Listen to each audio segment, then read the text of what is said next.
Adonai from Mr. Labs, great to have you here. Tell us what we've got here. So this, folks, is the SuiPlay0X1. The device is what we announced last year at Basecamp. This year we have it in our hands. It's working, it's amazing. It's a premium device. It's running the Play OS. The Play OS is an amazing operating system that is built to let you play your PC games while on the go. In addition, you can play Steam, Epic, GOG, and also Web3 games. So in one device, you get to play all the games you love. I think there's nothing ever been like it in the market. I guess the question that everyone is thinking at this point is, why is this any better than, say, the Steam Deck, where you can play all PC games on that? Why is this any better than that? Well, a Steam Deck only lets you play games on Steam. So this lets you play your Steam Deck games and other App Store games. So you don't have to make a decision on, do I carry a Steam Deck? Do I carry my PC? You have a device that does it all, which is actually, from a utility perspective, an amazing proposition. What is that crypto element here? Obviously, you can play Web3 games. Yeah. But there are other handheld consoles out there that you can play crypto games and any sort of game on. Yeah. What's the crypto hook here? Why should someone care? What is interesting is the integration with our technology called ZK Login. So ZK Login is a technology that lets you effectively own assets just by connecting your username and password, whether it's your Google account, your Kakao account, or just normal Playtron account. So users are never, Web3 is not thrown in the face of the users. A user simply logs in with a username and password and they have an account. They can start earning assets, transferring assets, trading, paying with stablecoin, all that inbuilt within the very tight integration with the operating system. So that's actually a very intrinsic part of the offering, right? We want to give people the full power of crypto, but we also don't want to make crypto be the stumbling block. It's a Web2 experience end-to-end with amazing crypto in the background to up-level the experience. Games that are popular, that everybody cares about. So you're not going to get a device on day one that doesn't have games to play. All the games you have in your app store that you've already invested in, it'll be loaded automatically into this device that you can play. So it's both touchscreen and you can use the controls to get around. Yeah. So we can actually load up Elden Ring. You see the screen?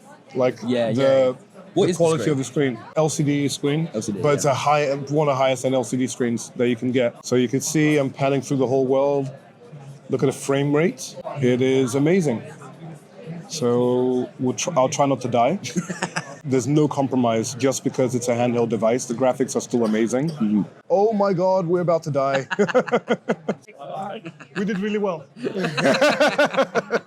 Do you think something like this is key for crypto gaming to get to the next level of, like you said, a Web2 experience, a console that you can take around with you, feel in your hands and play Web3 games? Or are the Web3 games just not there yet? So we don't even like talking about Web3 games. We just love games. Games are inherently meant to be fun, regardless, right? And what we're doing is we believe there needs to be a business model upgrade for gaming. It's becoming increasingly expensive. You see the amount of layoffs that top studios are having. Gaming is having a lot of upheaval at this moment in time. And there's a plethora of games who are doing this free-to-play model that's becoming very difficult to compete in a very lousy and very noisy market. And also, like, the cost of acquiring users is up by 5x or 6x, right? So it's more expensive to actually make money. It's actually very difficult to make money as a game studio at this point in time.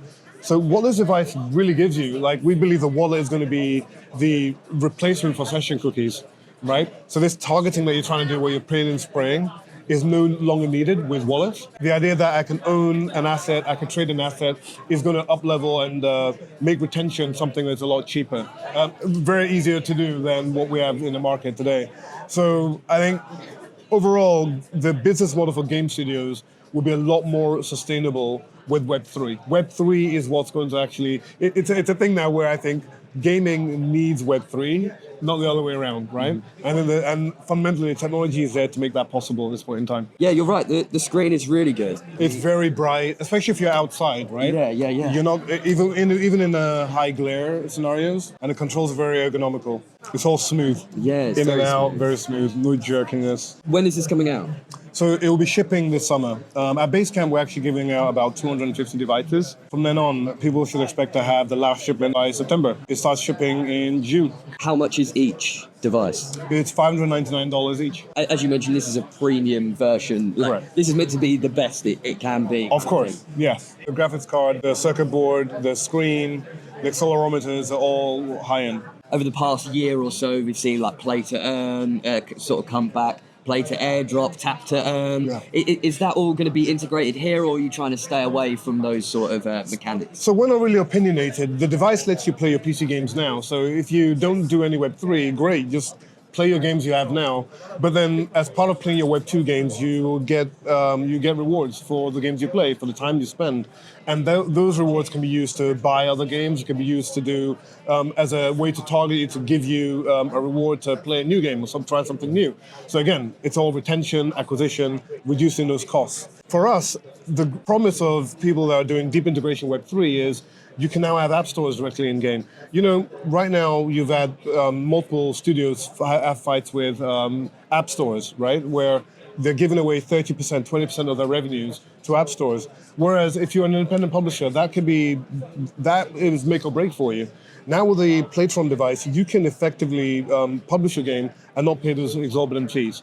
So that saving can go back into improving the gameplay, making a better story, giving a reward to users, even for advertising or more engagement and retention mechanisms as well. On the device, what are the specs? How far can we push this? Obviously, a handheld device can only go so far. What sort of games can you play at the best qualities? So I'll give you some examples. I mean, we've tested over 200 PC games and it works really, really well. Elden Ring, a very demanding game, works at 30 frames per second device. We have Super 8 here that is working at 60 FPS. It's a really powerful, beefy device. Battery life is great as well. When the device gets released, there'll be some optimizations of battery life to make it even better. But overall, the device is performing as what you'd expect a PC. You can plug this into your screen and actually use it as a joystick while looking on the screen if you want as well. Or you can actually plug in a keyboard or a mouse and play your game as well. So it's very versatile from that respect. What's something that maybe people watching at home and me as well that wouldn't expect to be coming out of this console and is maybe a feature that you guys think is underrated? I think the ability to pay with stablecoins or pay with crypto is actually underrated. A lot of fees are captured by payment networks as a result of, I would say, gouging users, right, for payments. And of course, you put in the fact that there are very complicated rails for payments. So in certain countries, it might be very difficult to make payments for games. You can't buy the in-game assets you want. Now with that feature, I think the micropayments being possible using crypto means that, you know, you might not be able to buy an asset that costs $5, but maybe in your country, buying an asset that costs 1 cent or 2 cents or 3 cents can be something that's useful. But being able to do that with a platform that's not going to charge you exorbitant fees and gas is also possible as well. What sort of cryptocurrency will you be able to pay with here? This video isn't coming out for a while, so you don't have to worry about things you may be announcing later this week. Of course. But, and how will you get that crypto into here? Will you have to have a specific wallet or something like that? So a great thing about Sui, you don't have to worry about wallet addresses, right? So you have a username, and that username is what you use to send money to anyone you want. It'll support the Sui token, of course, but we believe stablecoins will be the prominent thing to use for paying for games, right? People want a stable asset to make payments with.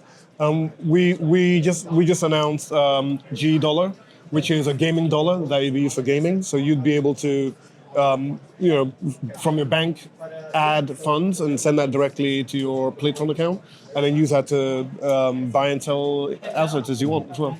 From my understanding, part of the selling point with this game dollar is that it's like programmable. Could you tell me exactly how having a programmable gaming-specific stablecoin, it will be a benefit to users? Well, the benefit of having a gaming-specific stablecoin is normally the economics for stablecoins are normally held within the issue of the stablecoin. So the amazing thing about having a gaming vertical focused coin is the proceeds from the treasury can go to improving the gaming experience, can go to rewarding the users who play the games. So it's your money, like being able to do more with that money is actually very important. So that's the element. Beyond that, like Sui is a programmable layer. Money is an asset in Sui. Every independent asset is an object in our ecosystem. So there are interesting things and rules you can build around money that you probably can't do on other platforms, which makes it super exciting. For my last question, we're going to go real broad here. How do you think this changes the landscape of crypto and gaming? This is huge. For me, I think what we've been saying is having these deep operating, we firmly believe that gaming needs a new operating system, right? The idea of being locked into one platform, one app, one console, It's not going to be forever. And people are calling for more open systems. This is the open system. This operating system can do your Windows machine. So if you want a better gaming experience on your Windows machine, do boot with a Playtron OS.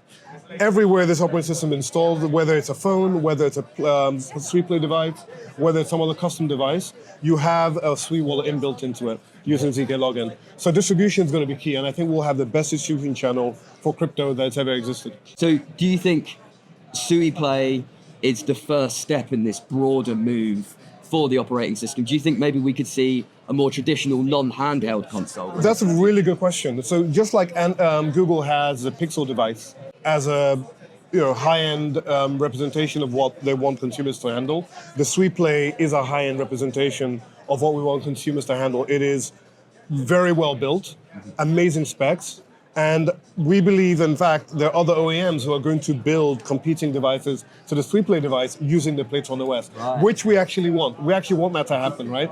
People who want to, if you want to, put your own badge on it, do your own hardware, whatever you want, take the operating system and put it into your device. That's what we want. It's actually great. So we want to have competing devices to SuiPlay. So as you mentioned, it can be in any form factor. You can flash into a mobile phone.